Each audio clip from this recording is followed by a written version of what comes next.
Episode number 379.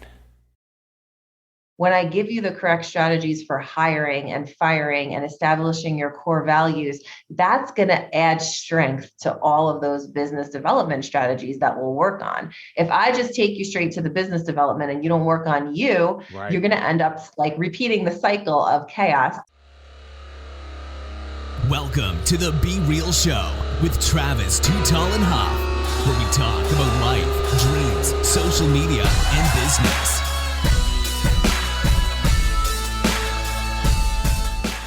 Well, hello and welcome to the Be Real Show with Travis 𝚙𝚘𝚠𝚠𝚠. Folks, you know your boy is always fired up, ready to bring you some fuego in your days, nights, weekends, or whenever you are listening to the show today. But after this show, I think you're going to want to think about how you pivot and slay in life. Especially if you're an entrepreneur, how you reinvent yourself, transform yourself, and in some cases, by needs. We were talking about this with the things that would happen in the last couple of years. You've had to pivot. If you didn't survive. And so it's so important for businesses to constantly be thinking about that as technology is on the rise and as so many new things are coming at us. Mrs. Jessica Dennehy. Jessica, are you ready to be real? I am so ready. Thank you for having me. Absolutely, Jessica. I love the pivot and slay mentality because it's so important for people to remember the slay part. The slay part is that put in the work, and we're going to get your definition of that, but you can't just pivot. You got to then put in the work and back up that pivot. But in some cases, you got to pivot, and the pivot was such a great move that it transformed not only your life, your business, but the business is now even stronger going through tougher times because you did pivot. I know my customer did DoorDash, restaurants, like all these fees and all that stuff. And I get it. But they became like the number one brunch option on DoorDash, a small restaurant chain in California, right? In California. And they well overwhelmed their sales because that's a whole new level of business coming in that they didn't have. And it's just walking in. Real easy to service. They just pick it up and they obviously split the fee, but hey, it tremendously made their business way stronger by doing a simple pivot, like just say, oh, I'll do DoorDash, or I'll do, online ordering, or I'll do Uber Eats or wherever. So your history, just so you know a little bit about Jessica, is a Wall Street regulator. So we'll get into that. And then, basically turned into an entrepreneur, started her company Pivot and Slay, and basically now is helping entrepreneurs get through those challenges, reinvent themselves. Were you always into entrepreneurship? Were you always into business as a kid even? No, not really. I mean, I was into business in that I wanted to work on Wall Street, but I always wanted to be a lawyer. And What ended up happening is I guess I just naturally have this entrepreneurial spirit. I'm always searching for more, searching for the answers, searching to do stuff on my own. And I don't really like authority that much, is the truth of it. So I felt really caged on Wall Street because not only does Wall Street have a lot of rules and regulations, but being a lawyer has a lot of rules and regulations. And I just felt really caged. And so I kind of dipped my toe into entrepreneurship in a weird and unusual circumstance. And then it took off from there, and I could never have looked back. Once I left, I was, I felt free. And now I love to live a life of freedom on my terms, like freedom to do what I want with who I want, the clients that I want, working in the way that is best suited for me and bringing my authentic self to the table every day. So it's a beautiful thing. So important too, to if you are in doing something you don't love, and then there's so many different options out there, right? Even if you're at a high level like you were as a regulator of the Wall Street, which I'm sure has a lot of interest, desire as far as the intrigue of it, learning about it. And then at some point you're like, I don't want to do this every day, or at this point, let's just be real. Had you had not pivoted in your own life, you wouldn't be the same person. So there's a point Absolutely. To where, making that the choice for yourself. And then the beautiful thing about entrepreneurship, Jessica, is the time, right? Like we control our time. We know that the markets open at certain times and they close at certain times. And I'm sure there's a lot of different stuff around that. But you get to control your time each day. Yeah, time freedom is a huge reason why I left, because I was starting a family and I just didn't like to have to be caged at my desk during certain hours of the day, because I know I work more efficiently than other people. So I could do what I needed to do in a shorter time frame because I'm focused. Right. And so I wanted the freedom to work around my schedule, fit everything I wanted in, go away when I want, enjoy my life, because so many people are just in the hustle all the time. And life doesn't have to be that way. Owning a business doesn't mean you have to be in the business for the rest of your life. I teach my clients how to ascend to the role of CEO so that they can actually delegate and enjoy freedom and still run a successful business and have a really successful career, because you can have it all, but you have to know how to do it the right way. It's so important. And then, so tell me about the first opportunity, or the first couple opportunities when you got that shot. You just said, hey, this is it. I'm going for it. What were the opportunities? What were some of the opportunities that you got in the beginning? Well, it started out as not being my journey, but I was kind of on a journey with my husband at the time. Got you. Now we're divorced, but we own this company together still. It's called Mad Men Barbershop. And he was out of work and he was like, we were about to have a baby. We just bought a house. And he's like, I need a job. I have this great idea. Would you invest in it?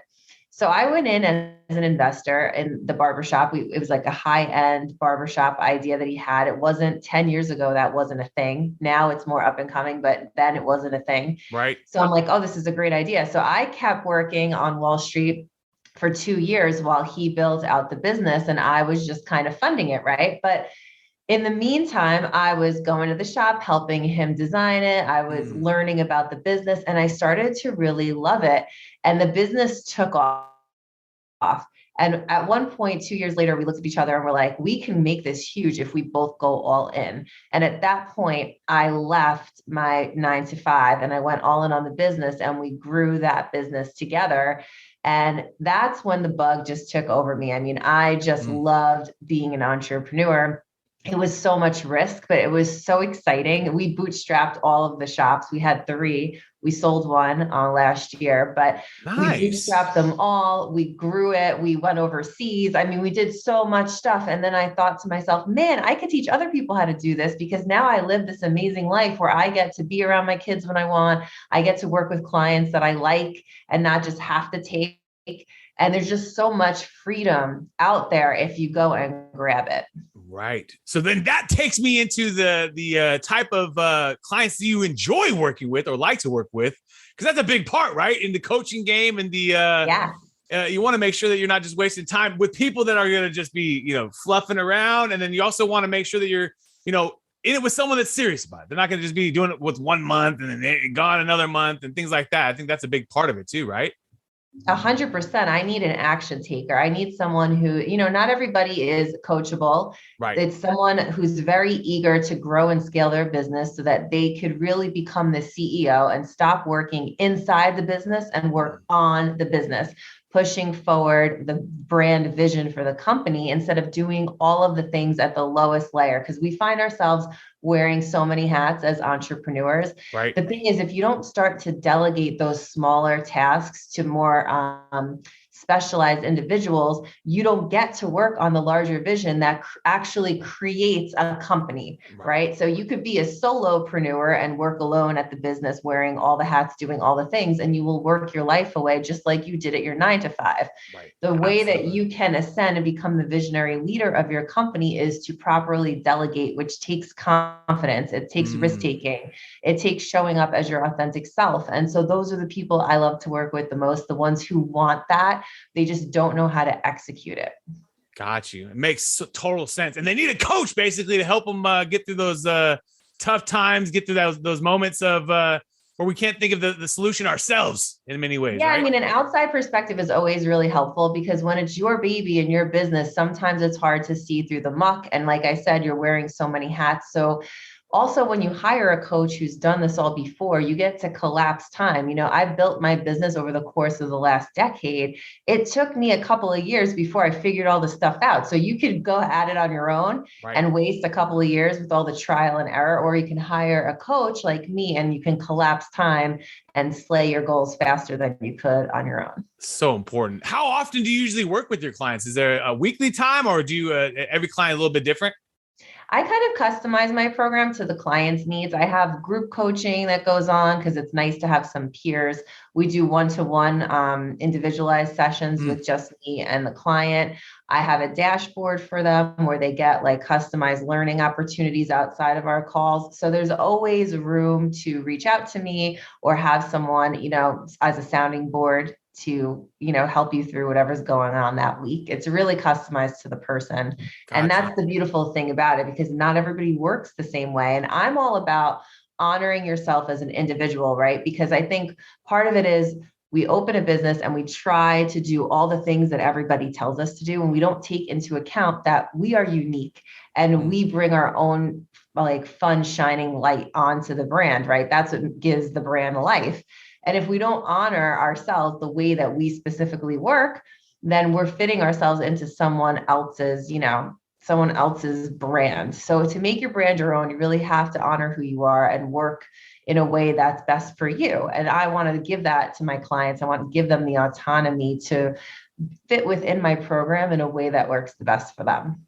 Otherwise, they're going to not have success. Let's just be real. They're not going to even do anything with it, right? Correct. Yeah. Bang! There we go. What types of things are they wanting your help with? I mean, is it more self-development, or is it a lot of the mindset, the strategies, the things you've already done to scale? I use a mixture of all those things, because I could give you business strategies all day long, right? But if you're not showing up in a powerful, confident way to your business, those strategies are not going to be as successful as they could be. So I utilize, first we work on like some inner development and personal development so that you're showing up more confidently to the business, because then when I give you the correct strategies for hiring and firing and establishing your core values, that's going to add strength to all of those business development strategies that we'll work on. If I just take you straight to the business development and you don't work on you, you're going to end up like repeating the cycle of chaos that came before I started with you. So I want to make sure that I leave you off in a way better position than you were before. And that starts with you.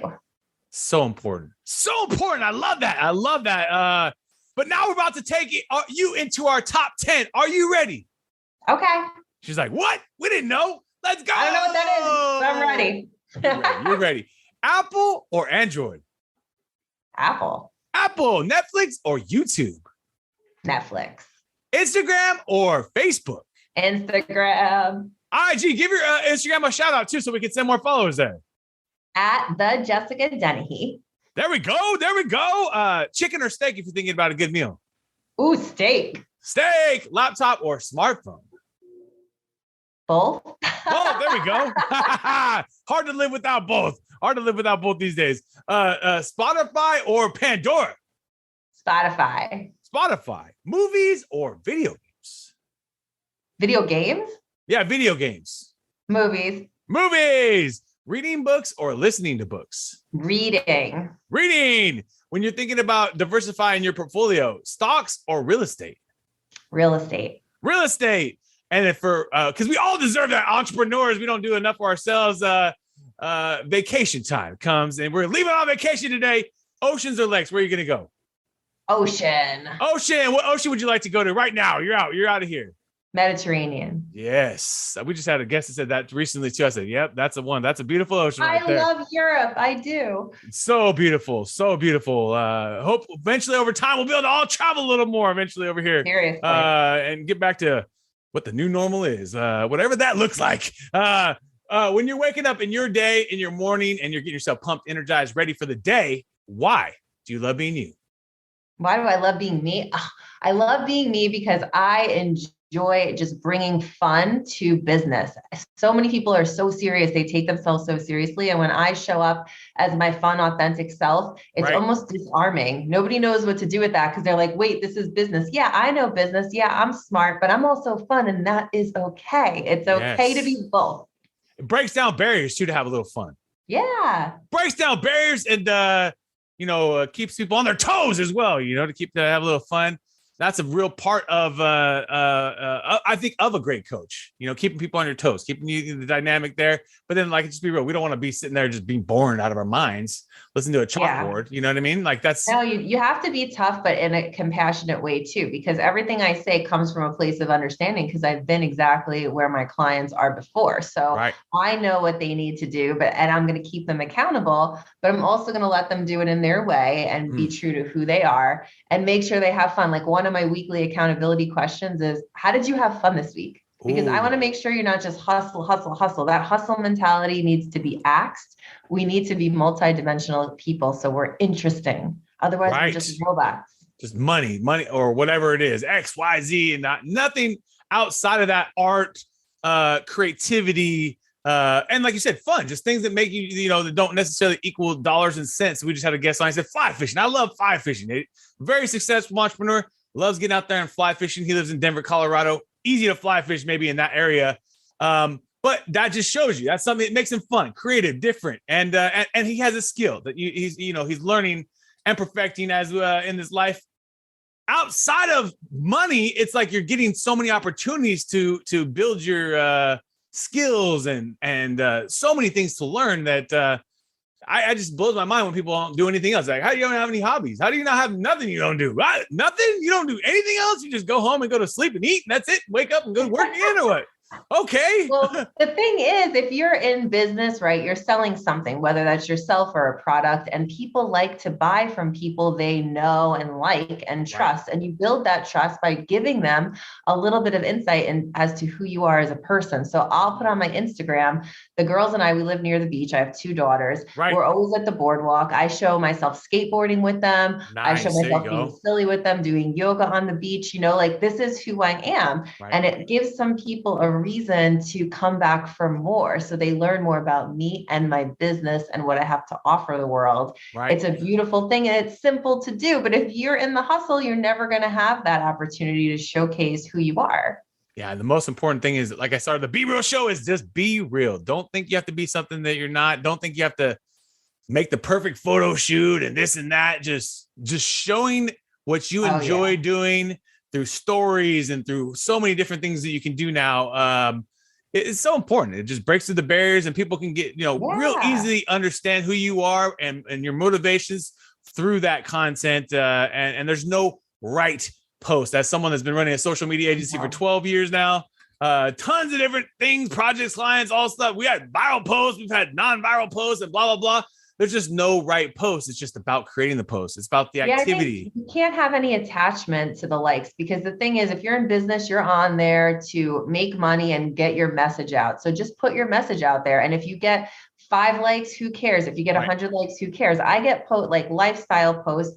They always get more engagement, right? Absolutely. Then you'll post something that's like a call to action. No one will engage, but guess what? Someone will probably buy something from you. A few people does. Yeah, exactly. I always say it's the same thing with the podcast. It's like the podcast could have one person listening, but it's the head of digital marketing for Papa John's, and he's in control of, $50 million and blah, blah, blah. And that's just one listener. Let's just say that's just one person, but they have such a big budget that anyone comes on the show, if that's a loyal listener, he can make moves on that product or service or et cetera, bigger than having 1 million listeners, and vice versa. Because business listeners on podcasts specifically, they tend to take action. They tend to want to make something happen. And they're not listening to this just for the fluff. They're listening to get some tactics and get some resources. And sometimes it's, helping them just, give them a new idea or something that they don't find on their own. And so it's a curated way of them learning without having to go do the research. And so and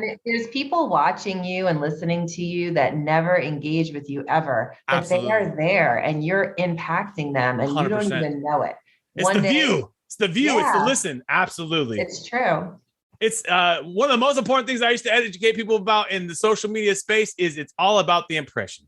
Just like when you worked in TV, it was always about the impression. When I'd sell Oprah or I'd sell anything, it was always about an impression. It's the same thing on Facebook. It's the same thing on it. Many times, the amount of impressions you deliver on your post, there's much, much more people that see it than clicked it, liked it, commented, just because a lot of us don't necessarily do that. We're seeing it. And then a lot of times we're still impacted tremendously by that stuff. So never forget that. It's so important. Do you think you'll ever retire from the game of coaching? No, I'm going to always be pushing myself because Bam! this is what lights me up. I am happy doing this.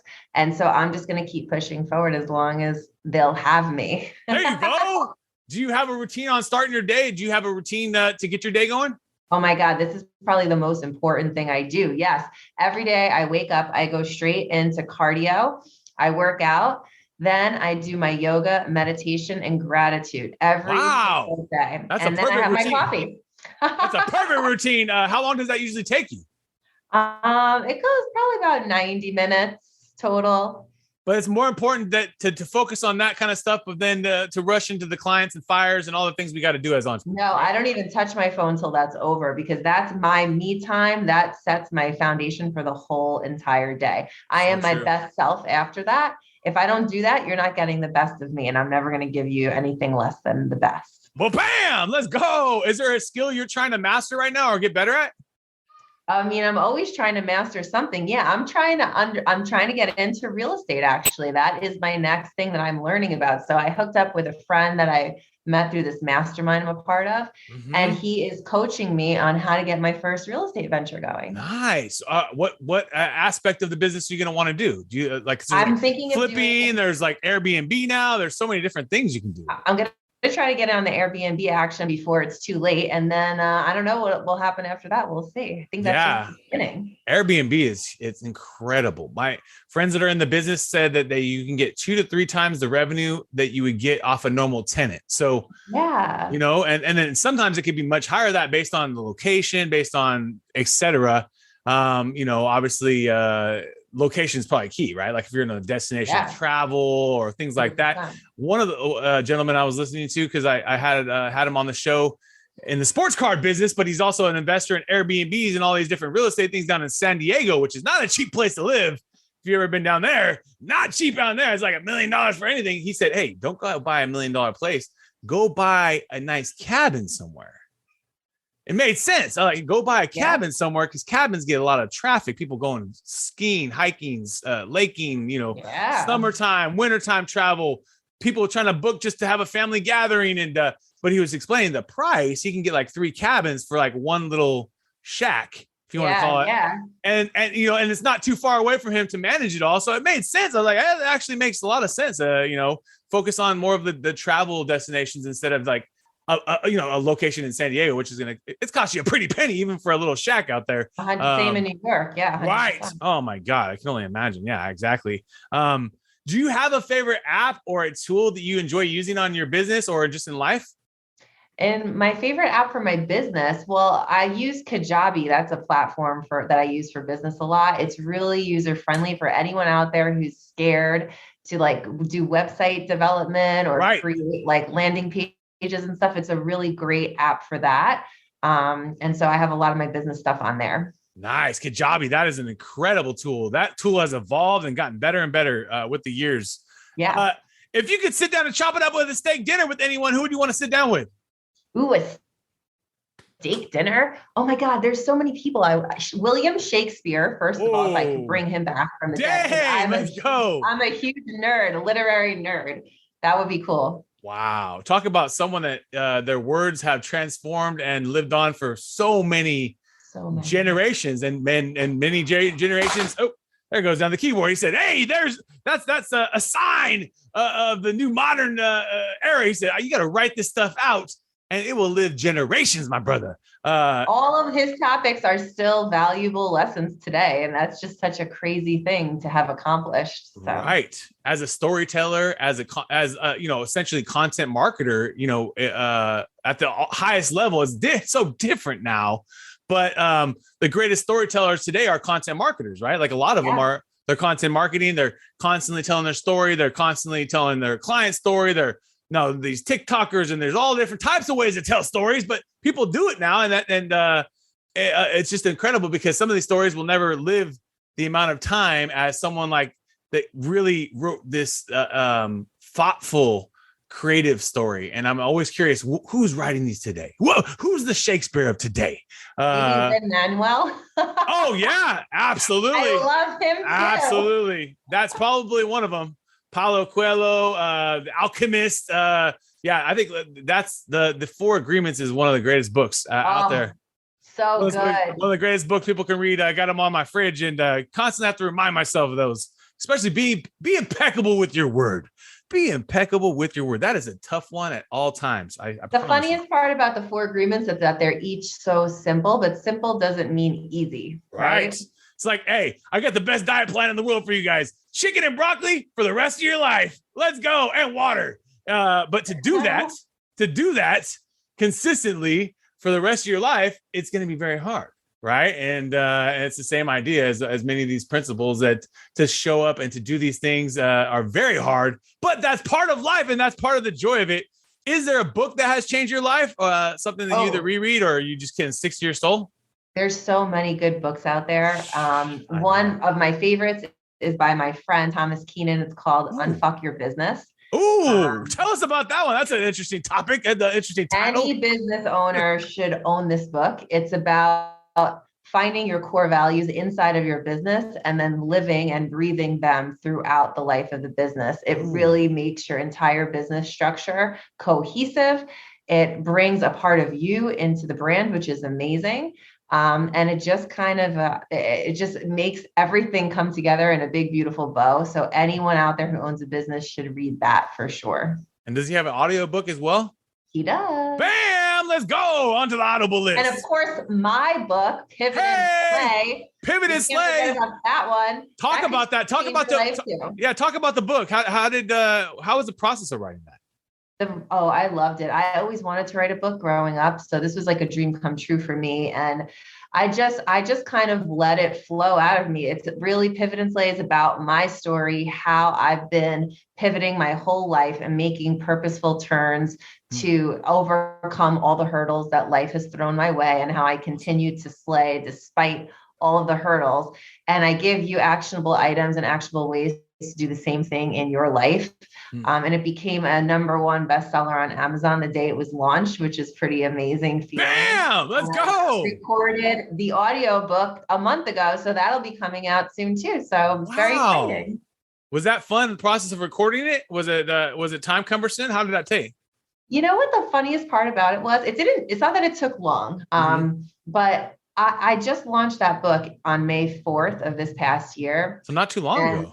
Not too long ago. And even since then, I have gone through so much personal development and expansion. Right. I can see the shift in who I was versus who I am right now, even though I have only just wrote it, 8 months ago. So wow. It was a beautiful thing to read the audiobook. I'm glad that I waited and did it and didn't do it right away, because I got to reread the whole thing. It was a fun experience. You could probably give even better mindset with having that time to absorb it and then now deliver the audio. Yeah, like Gary V's audiobook is kind of completely different than his book, Yeah, it's funny because it shows my authentic self, because I've, even since that launch date, have continuously pivoted along my journey as a business coach and in my businesses, because nothing stays the same, guys. Like, as long as you're in business, you will have to keep avoiding hurdles and coming up with solutions to new problems and developing yourself so that you stay up to par with your competitors. It's like constant evolution. And just rereading the book in such a short time from when I wrote it and seeing how much I've developed since then, I think it's just a testament to this works. Like, if you live and breathe this life, it will work for you and you'll be successful. Let's go. So where is the best place if someone is gravitated and wants to start pivoting and slaying in their life? Where's the best place for them to learn more about the business? Go to pivotandslay.com. You can apply for my coaching program there. My social media handles are on there. You can get resources from there. Everything you need is on pivotandslay.com, including the book. I love it. I always say to my entrepreneurs, we're still always in the infancy. Your business is incredible, but more and more people need to be exposed. And I always say, have a good coach in your corner to take you to that next step. And most importantly for you, I could see you even getting bigger and bigger opportunities, speaking, books, etc. down the road, podcasts down the road, etc. Because like you said, you enjoy it. It just comes out in your energy. So I always wish you a world of abundance, because the world is full of abundance. And anything you want to do, folks, you can do it. My friend is showing you we can do it. So take advantage of that. pivotandslay.com. Folks, you've been hanging out with Miss Jessica Dennehy and Travis Too Tall and Huff. We want to thank you again for your time today. And let's keep being real. What another epic episode. And if you enjoyed the episode today, can you please do me a favor and subscribe to our podcast, The Be Real Show, on iTunes or your favorite podcast platform. And also take a little time today, if you don't mind, and give your boy T Huff a review. I would really super appreciate it. And thank you so much for listening today. Do you want to get featured on podcasts, guys? You can be a guest. And that's right. You have a story, and the people, the good folks at I Love Podcasts. That's ILUV podcasts.com. Do that every single day. This is a new company, guys, in the space of podcast agency. And they realize a lot of the people in the space are just a commodity, and they don't care. And these folks care. And I literally love Kenny and the team at I Love Podcasts, and they are doing it right for their customers. So you guys can be a guest on a show. ilovepodcast.com. That's ILUV podcasts.com. Let's go.